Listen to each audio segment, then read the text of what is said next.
It's a good idea to move around the image and try and keep things balanced as you go instead of focusing on one area for too long. You can always go back and do more. When you're first starting out, it can be difficult to see the difference between the lights and the darks in a neutral area. Something you can do is make a curve layer and darken it. That'll accentuate those areas for you. You can just call it darkening for retouching, and it's not going to be a permanent layer. It's just one that you can use so that you can really see the areas that are too dark and the areas that need balancing. You can work with it on until you feel like you kind of have a hang of it, and then you can just turn it off. So now I'm just going in and I'm burning and dodging those areas on her cheek where there's too much of a dark area and too much of a light area. I'm just going to balance it out a little bit so that it reads like one neutral surface. So as you can see now, when I take it off, I've balanced that area and I was able to see what I was doing a little bit more effectively. So now let's go in, take care of this dark area around the nose here.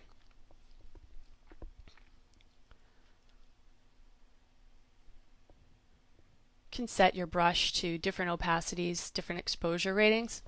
When I'm doing the burn and dodge, I like to keep it somewhere between 3 and 8%. That way I have complete control. It might take a little bit longer, but I can move in smaller increments instead of one big movement. It just gives you more control over what you're doing. Sometimes you might need to make it more than that, but generally between 3% and 8% is going to be effective. You can also do large patchy areas with the burn and dodge. So we're just going to move around the image a little bit more to balance it out. I think it's really important to move around the image a lot. If you focus on one area for too long, it's really hard to keep it balanced so that it all looks even and natural. Working with the eyes, you got to be really subtle here. So we're just going to burn and dodge, balance it out a little bit. Clean up some of the darkness around the bottom of the eye. Balance it out. These lines here, we don't want to get rid of them completely. We want to remember what the shape of an eye actually looks like. It's round, so it's going to have a bottom.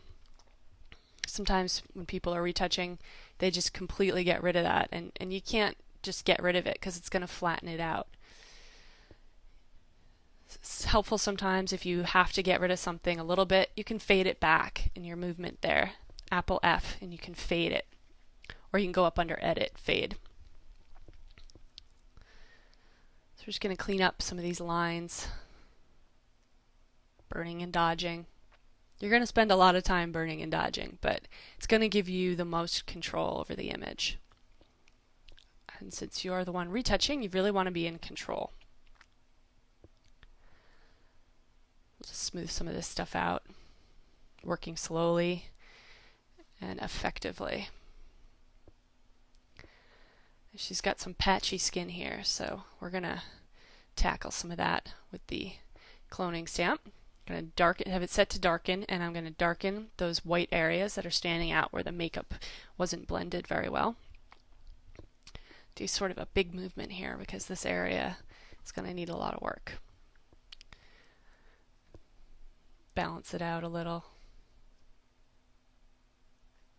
And then we're going to go in and do the same thing with it set to lighten.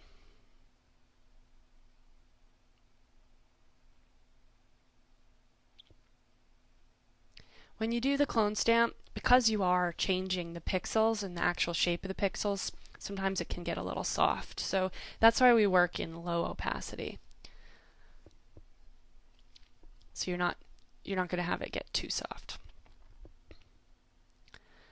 Now I'm dodging out that bridge of the nose there so it doesn't lose shape of where the light is hitting her. So I'm reshaping her nose without changing too much here. We don't want to actually change the shape of her nose. We just want to change the way the light is hitting it and the texture of the skin.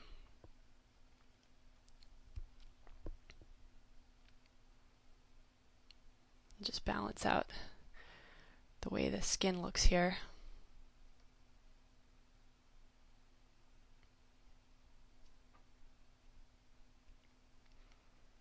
Again, moving around the image is really important so that everything stays balanced.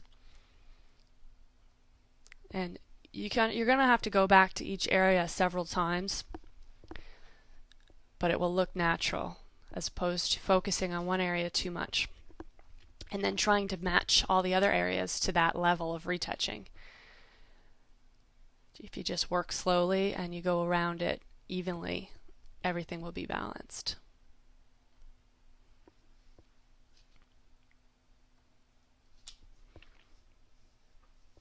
Now her skin looks very dry, so we're going to need to go over it several times and soften it up a bit.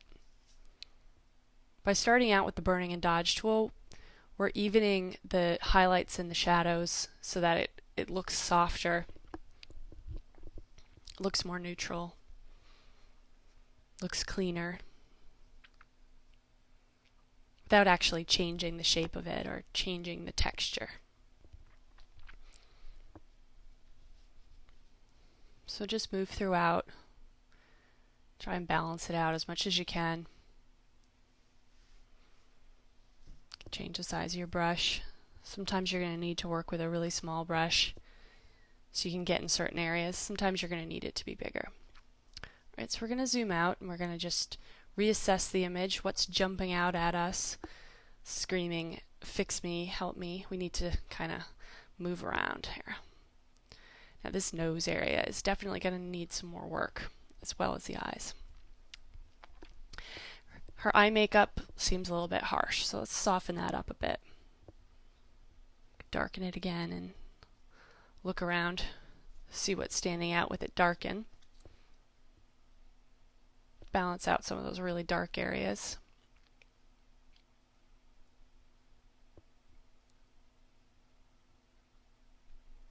Got some areas on the forehead there that we're definitely going to need to balance out.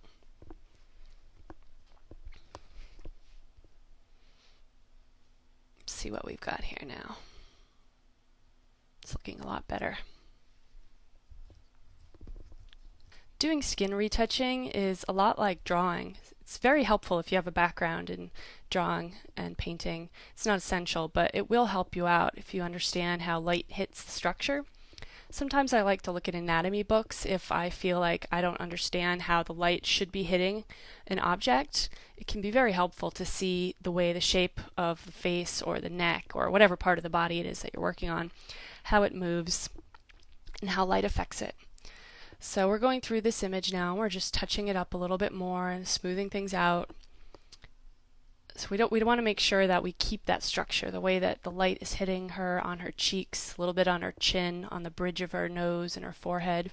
That's what's going to give us shape.